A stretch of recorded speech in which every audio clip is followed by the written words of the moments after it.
Na wakazi wa kaunti ndogo ya Garissa wamepeleka mswada bungeni kupitia kwa mbunge Ali Warioguyo wakitaka uchunguzi kufanywa kuhusiana na ugavi wa ardhi ya ekari milioni 1.7 ya Galana Kulalu ambayo ipo katika kaunti za Tana River na Kilifi.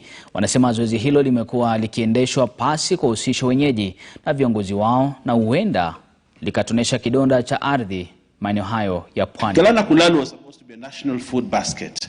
But what we have now, it has moved from the original objective to now people want to subdivide the land.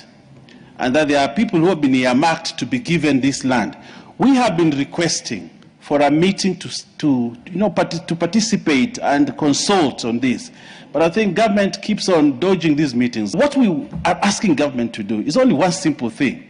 Bring us to the table to discuss Galana Kulalu. If you want to subdivide this land, give it to the community because they have issues of land. We know the history of giving out government land to individuals in this country has never favored the people it should favor.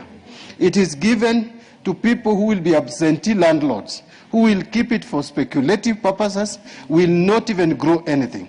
And therefore, I support this petition fully that the committee needs to look into this matter, so that the people of Coast who have been marginalized, traditionally marginalized over the years, cannot continue again to lose land that belongs to them rightfully.